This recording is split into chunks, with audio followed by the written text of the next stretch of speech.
ತನಿಖೆಯನ್ನ ಇದ್ರ ಬಗ್ಗೆ ಆಲ್ರೆಡಿ ಅರಣ್ಯಾಧಿಕಾರಿಗಳು ನಡೆಸಿದ್ರು ದರ್ಶನ್ ಅವರ ಬಳಿ. ತನಿಖೆ ಮುಗಿಸಿ ಒಂದು ರಿಪೋರ್ಟ್ ಅನ್ನ ಕೂಡ ಅರಣ್ಯಾಧಿಕಾರಿಗಳು ಕೊಟ್ಟಿದ್ರು.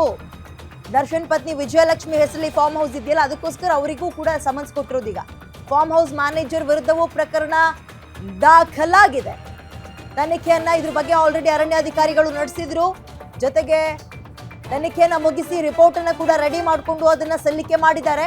ಯಾಕೆ ದರ್ಶನ್ ಅವರು ಸಾಕಿರೋದು ಅವ್ರ ಹೆಂಡತಿಗೆ ಯಾಕೆ ಕೇಸ್ ಅಂತ ಹೇಳಿದ್ರೆ, ಆ ಫಾರ್ಮ್ ಒಂದು ಲ್ಯಾಂಡ್ ಇದೆಯಲ್ಲ, ಆ ಜಾಗ ಇದೆಯಲ್ಲ, ಅದು ಅವರ ಪತ್ನಿಯ ಹೆಸರಲ್ಲೇ ಇರುವಂಥದ್ದು ಒಂದು. ಅಂಡ್ ಅದನ್ನ ಯಾರು ಮ್ಯಾನೇಜ್ ಮಾಡ್ತಾ ಇದ್ರು, ಮ್ಯಾನೇಜ್ಮೆಂಟ್ ಅನ್ನೋವಂಥವ್ರು ಯಾರು, ಸೊ ಆ ಮ್ಯಾನೇಜರ್ ವಿರುದ್ಧವೂ ಕೂಡ ಕೇಸ್ ದಾಖಲಾಗಿತ್ತು. ಅಂದ್ರೆ ಇದಕ್ಕೆ ಉತ್ತರವನ್ನ ಕೊಡಬೇಕು ನೀವು ಅನ್ನೋ ಹಿನ್ನೆಲೆಯಲ್ಲಿ. ಸೊ ಆ ರಿಪೋರ್ಟ್ ನಲ್ಲಿ ಏನಿದೆ ಅನ್ನುವಂಥದ್ದು ಬಹಳ ಕುತೂಹಲ. ತನಿಖೆಯನ್ನ ಮಾಡಿ ರಿಪೋರ್ಟ್ ತಗೊಂಡು ಹೋಗಿದ್ರಲ್ಲ ಅರಣ್ಯಾಧಿಕಾರಿಗಳು, ಅಂದ್ರೆ ಬಂದಿದ್ರು ಆಫೀಸರ್ಗಳೇ, ಅವ್ರ ಫಾರ್ಮಿಗೆ ಬಂದು ಅವುಗಳನ್ನ ನೋಡಿ ಎಲ್ಲಿ ಏನು ಎತ್ತ ಯಾಕೆ ತರಿಸ್ಕೊಂಡ್ರಿ, ಎಷ್ಟು ಹಣ ಕೊಟ್ರಿ, ಯಾರು ನಿಮಗೆ ಇದಕ್ಕೆ ಸಹಾಯ ಮಾಡಿದ್ರು, ಇದಕ್ಕೆ ಲೈಸೆನ್ಸ್ ತಗೊಳ್ಬೇಕಾದಂತಹ ಪಕ್ಷಿಯ ಇದು ಹೌದು ಅನ್ನೋದಾದ್ರೆ ನೀವು ತಗೊಂಡಿಲ್ವಾ, ಅಂಡ್ ಇದು ಈ ರೀತಿ ಇಲ್ಲಿಗಲ್ ಅನ್ನುವಂಥದ್ದು ನಿಮಗೆ ಗೊತ್ತಿರ್ಲಿಲ್ವಾ, ಇಂತಹ ಎಲ್ಲ ಪ್ರಶ್ನೆಗಳ ಜೊತೆಗೆ ಒಂದು ರಿಪೋರ್ಟ್ ಅನ್ನ ರೆಡಿ ಮಾಡ್ಕೊಂಡಿದ್ರು. ಅದನ್ನು ಆಲ್ರೆಡಿ ಕೊಟ್ಟಿದ್ದಾರೆ. ಬಟ್ ಈಗ ಯಾಕೆ ಸಮನ್ಸ್ ಅನ್ನುವಂಥದ್ದು ಬಹಳ ಕುತೂಹಲ ಮೂಡಿಸ್ತಾ ಇದೆ. ಈಗ ನೋಡಿ, ಒಬ್ಬೊಬ್ಬರಿಗೆ ಕಂಟಕ ಹೇಗೆ ಕಾಡುತ್ತೆ ಅಂತ. ಇದೇ ರೇಣುಕಾಸ್ವಾಮಿ ಕೊಲೆ ಪ್ರಕರಣದಲ್ಲಿ ಬಿಟ್ಟು ಬಿಡದಂತೆ ಈ ಒಂದು ಬೇಲ್ ವಿಚಾರ ಅವ್ರನ್ನ ಕಾಡ್ತಾ ಇದೆ, ಬೆಂಬಿಡದೆ ಕಾಡ್ತಾ ಇದೆ. ಜೈಲು ವಾಸವನ್ನ ಕೂಡ ಅನುಭವಿಸಿದ್ರು ದರ್ಶನ್ ಅವರು. ಅದಾಗಿನ್ನೇನು ಈಗ ಬೇಲಿನ ಮುಖಾಂತರ ಹೊರಗೆ ಓಡಾಡ್ತಾ ಇದ್ದಾರೆ, ಶೂಟಿಂಗ್ಗಳಲ್ಲಿ ವಾಪಸ್ ಓಡಾಡ್ತಾ ಇದ್ದಾರೆ. ಆಗಿರುವಾಗ ಹಕ್ಕಿ ರೂಪದಲ್ಲಿ ಕಂಟಕ ಬಂದಂಗೆ ಕಾಣಿಸ್ತಾ ಇದೆ ಇವರಿಗೆ. ಮೋರ್ ಡೀಟೇಲ್ಸ್ ನನ್ನ ಕಲೀಗ ಸುರೇಶ್ ನೀಡ್ತಾರೆ ಮೈಸೂರಿನಿಂದ. ಸುರೇಶ್, ಇದು ಹಳೆ ಪ್ರಕರಣ ಹಾಗೆ ನೋಡೋದಾದ್ರೆ, ಆಗ್ಲೂ ಕೂಡ ಇಂಥ ಸುದ್ದಿ ಕೇಳಿ ಬಂದಿತ್ತು. ಆಮೇಲೆ ಏನಾಯ್ತು, ಇದ್ರ ಅಪ್ಡೇಟ್ ಏನಾಗಿತ್ತು, ಅಂಡ್ ಈಗ ಸಮನ್ಸ್ ಕೊಟ್ಟಿರೋ ಕಾರಣ ಏನು, ಸಂಪೂರ್ಣ ಡೀಟೇಲ್ಸ್ ಏನಿದೆ?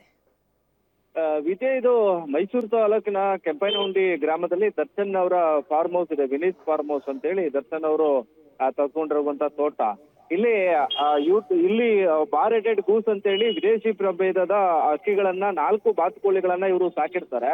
ಆ ಪ್ರಕರಣಕ್ಕೆ ಸಂಬಂಧಪಟ್ಟಂತೆ ಅರಣ್ಯ ಸಂಚಾರಿ ದಳ ಈ ವಿಚಾರವನ್ನ ತಿಳಿದುಕೊಂಡು ಅಲ್ಲಿಗೆ ದರ್ಶನ್ ಅವರ ತೋಟದ ಮೇಲೆ ದಾಳಿಯನ್ನ ಮಾಡಿ ವಿದೇಶಿ ಪಕ್ಷಿಗಳನ್ನ ವಶಕ್ಕೆ ಪಡ್ಕೊಂಡಿರ್ತಾರೆ. ವನ್ಯಜೀವಿ ಕಾಯ್ದೆ ಅಡಿ ಇದು ನಿಷೇಧಿತವಾದಂತ, ಸಾಕೋದಕ್ಕೆ ನಿಷೇಧಿತ ಆಗಿರುತ್ತೆ. ಜೊತೆಗೆ ವನ್ಯಜೀವಿ ಕಾಯ್ದೆ ಅಡಿ ಬರೋದ್ರಿಂದ ಇವಂತ ಬಾತುಕೋಳಿಗಳನ್ನ ಸಾಕೋದು ಕಾನೂನು ಬಾಹಿರ ಅಂತೇಳಿ ಅರಣ್ಯ ಇಲಾಖೆ ಅಧಿಕಾರಿಗಳು ಅವುಗಳನ್ನ ವಶಕ್ಕೆ ಪಡ್ಕೊಂಡು ಕೇಸನ್ನ ದಾಖಲು ಮಾಡಿರ್ತಾರೆ.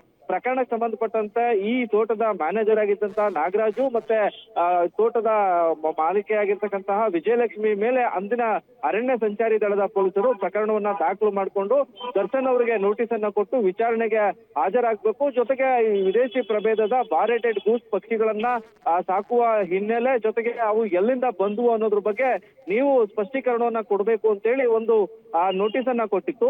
ಈ ಪ್ರಕರಣಕ್ಕೆ ಸಂಬಂಧಪಟ್ಟಂತೆ ರೇಣುಕಾಸ್ವಾಮಿಯ ಹತ್ಯೆಗೂ ಮುನ್ನ ನಟ ದರ್ಶನ್ ಅವರು ಈ ಕೇಸ್ಗೆ ಸಂಬಂಧಪಟ್ಟಂತೆ ಅರಣ್ಯ ಸಂಚಾರಿ ದಳದ ಮುಂದೆ ಹಾಜರಾಗಿ ನನ್ನ ಸ್ನೇಹಿತ 4 ಈ ಪಕ್ಷಿಗಳನ್ನ ಕೊಟ್ಟ, ನನಗೆ ಪ್ರಾಣಿ ಪಕ್ಷಿಗಳ ಮೇಲೆ ಪ್ರೀತಿ ಇರೋ ಕಾರಣದಿಂದಾಗಿ ನಾನು ಅವುಗಳನ್ನ ಸಾಕಿದ್ದೆ.